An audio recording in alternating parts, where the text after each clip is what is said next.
Good morning. Here we are for this situation. It's been a good Monday so far, except I didn't really sleep last night. Um, the dog, I don't know, he could have eaten literally anything. Could have been like a whole album or like a rock. I have no idea. But he was having a moment last night and needed to go out like 3 times in the middle of the night. So that was exciting. I haven't had to do that before. I haven't had a dog, so this is a new world. But it's good now. And I decided to change the background. Instead of a plant, I've shifted to the other side, and I thought this haunting ship painting that I have that used to be in my grandmother's house would be a better backdrop. So, give me your feedback. Tell me what you're into.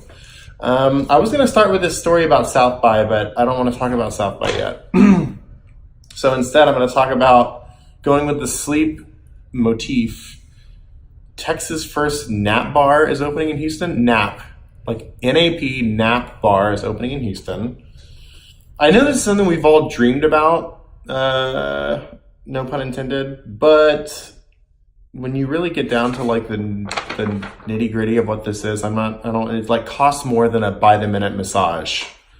Like, it's quite expensive. It's like $180 for a membership monthly, which is only 4 sleep nap sessions. It's in the back of this kind of bougie mattress store. Conceptually, I'm all for it, but in practice, I don't know if you're going to pay that much to have a quick nap. I think when it's all said and done, you'll just sleep in your car or just sleep at work. I'm not sure what people do, but you do you. So that's about the nap bar. South by was interesting. There's a big story about all the businesses that have been taken over by other businesses to be something that they're not, but like they still work there. So it's like a shell of a business. Like Joe's became Bumble, but it was still Joe's Coffee,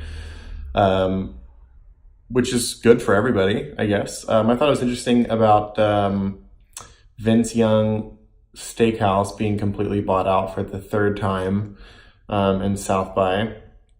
I don't know if people go to Vince Young Steakhouse normally. I guess people do. Can y'all let me know if you go to Vince Young Steakhouse? Their big reason for doing it, and this is quote, we make a little more money with less work. Guess that's the goal. So they're doing that over and over, and I guess cleaning up. I don't know if it's any good or if anyone even darkens their door normally. A few stats I thought were interesting about South by in general. That last year it had an economic impact of $350 million. That's in 2018 alone.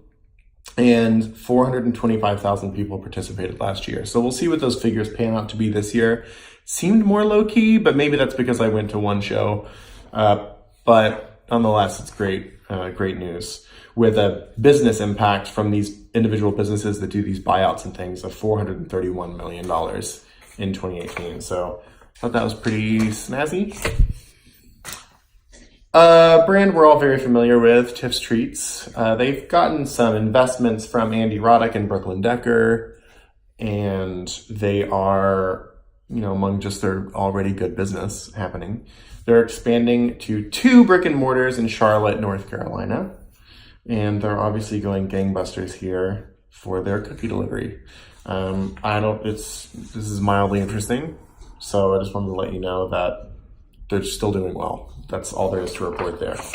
Another South by related thing, WeWork, which has like 1.5 million locations already in Austin now. They're already bought a prime piece of property right at the entrance of Rainey Street. It's going to be WeWork, but the new South by headquarters that's being constructed at 14th and Lavaca, like 14th, 15th and Lavaca, they leased 65,000 square feet, 3 entire floors in that building also to be a WeWork. So their real estate investment game is going strong, and Austin's loving it. Hooters is coming down. That has been there since I was a child. That place has always been an institution, and it's going to now be an office high-rise. RIP. They're breaking ground 4 days ago. They broke ground. Ground is broken.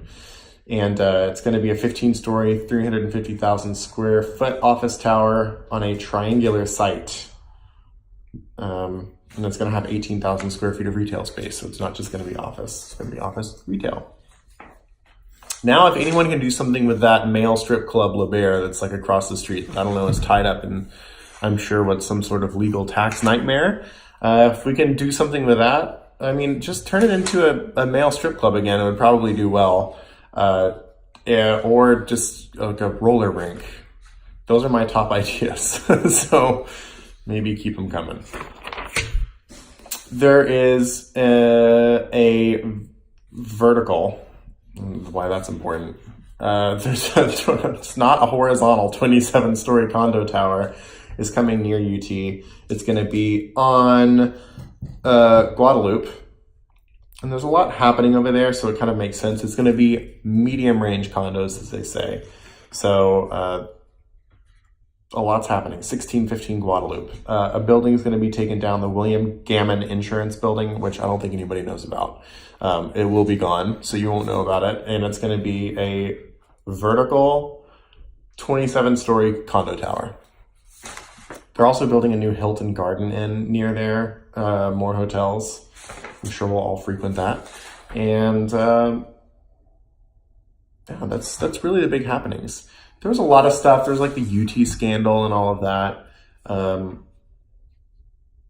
you know, that you should read about and just inform yourself on. But I feel like we already all know about that. Big headliners. So with that, I am going to move on with Monday.